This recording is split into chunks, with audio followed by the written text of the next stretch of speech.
مجھے یاد نہیں پڑتا کوئی ایک دن ایسا گزرا ہو جس میں امی ابو یاد نہ آئے.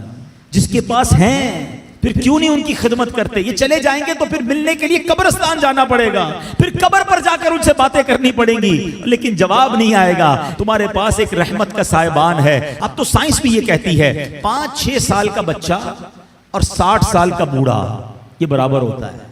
یہ زندگی کا ایک سرکل ہے, بچپن سے شروع ہوتا ہے, جوانی میں جاتا ہے, اور پھر وہاں سے 40 کے بعد عمر ڈھلنا شروع ہوتی ہے. اور بچہ جس طرح 6 سال کا ہوتا ہے نا, نارملی 60 سال 65 سال کا بندہ اسی طرح کا ہو جاتا ہے. اب مجھے ایک بات کا جواب دیجئے, 5 یا 6 سال کا بچہ آپ کے گھر میں ہو اور وہ کوئی سوال آپ سے بار بار کرے, آپ ناراض ہوتے ہیں؟ کیونکہ ہمیں یہ سمجھ آ گئی ہے کہ ابھی 6 سال کا ہے, اس کا انڈرسٹینڈنگ لیول کم ہے, اس کی لسننگ پاور کم ہے, اس کے دماغ میں ابھی اتنی وسعت نہیں ہے, بچہ ہے اس لیے ضد کر رہا ہے. جس دن آپ یہ سمجھ گئے کہ 60 سال کے بعد تقریباً کم و بیش سننا مشکل ہو جاتا ہے, سمجھنا مشکل ہو جاتا ہے, ضد آ جاتی ہے, فرمائشیں شروع ہو جاتی ہیں, اب آپ اس کو انجوائے کریں. اب اس میں چڑچڑاپن نہ لائیں کہ کیا امی روز بار بار ایک ہی بات کرتی ہو, تمہیں سمجھ تو کچھ آتا نہیں, ابو آپ کو سنائی نہیں دیتا. اللہ اکبر, تم ان سے اس طرح بات کر رہے ہو جنہوں نے تمہیں پال پوس کر بڑا کیا. اللہ کی قسم اب خدمت کا موقع آیا ہے. حقیقت کی بات بتاؤں, خوش نصیب ہے وہ اولاد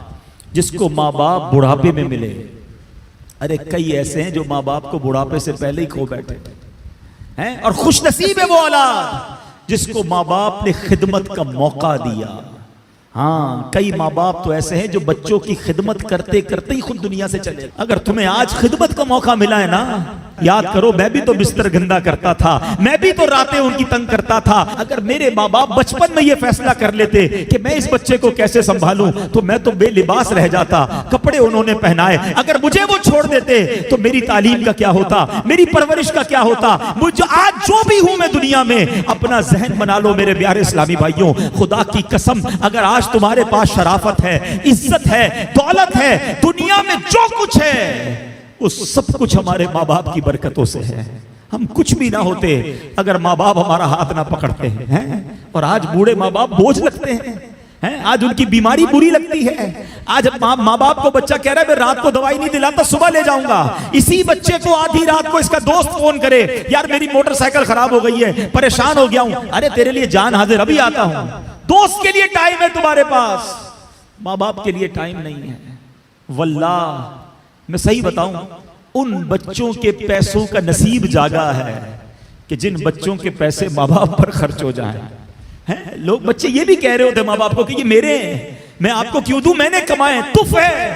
یہ کوئی باتیں کرنے والی باپ سے, جس باپ نے اپنے پیٹ کاٹ کاٹ کر ہمیں کھلایا, اپنی خواہشیں مار مار کر. ہو سکتا ہے کبھی بچپن میں کسی کھلونے کی دکان سے ہم گزرے ہوں اور ہم نے کہا ابو یہ کھلونا لینا ہے, باپ کے جیب میں پیسے تھوڑے ہوں, باپ نے اپنے لیے کچھ خریدنے کا سوچا ہو, مگر سوچا ہوگا کوئی بات نہیں جوتے نہیں لیتا, کوئی بات نہیں آج یہ والا کھانا نہیں کھاتا, بچہ رو رہا ہے اس کو کھلونا دلا دوں. انہوں نے ہماری خواہشیں پوری کی, اور آج بچہ یہ کہہ رہا ہے کہ یہ پیسے میرے ہیں.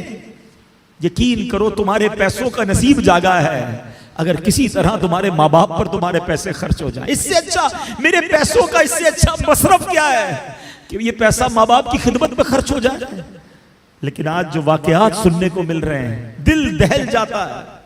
ہم نے علماء کی کتابوں میں پڑھا ہے کہ بیٹا والد کے ساتھ ایسا بہیو کرے, اس طرح زندگی گزارے جیسا آقا کے سامنے غلام ہوتا ہے. مگر آج سننے کو جو باتیں مل رہی ہیں نا کہ بوڑھا باپ بیٹے کے آگے غلام بنا ہوا ہے. وہ اولاد کیسی ہے, زبان لٹک نہیں جاتی جو ماں باپ سے ایسے بات کرے. حق یہ ہے کہ اولاد کو ڈرنا چاہیے کہ کہیں میرے ماں باپ ناراض نہ ہو جائیں. حدیث پاک ہے, میرے آقا علیہ الصلوۃ والسلام فرماتے جس کا مضمون ہے ماں باپ ہی تیری جنت ہیں, ماں باپ ہی تیری دوزخ ہیں. اس کا مطلب کیا ہوا, یعنی ماں باپ راضی ہو جائیں تو رب بھی راضی ہو جائے گا, جنت مل جانی ہے. اور ماں باپ ناراض ہو گئے پھر نہیں کام آنی عبادتیں, دین کا کام کریں بہت اچھی بات ہے, مگر یہ دیکھ لو کہ ماں باپ راضی ہیں کہ نہیں. یہ بہت ضروری ہے. ہم بعض اوقات اس طرف سے چوک جاتے ہیں, یہ پہلا اسٹیپ ہے.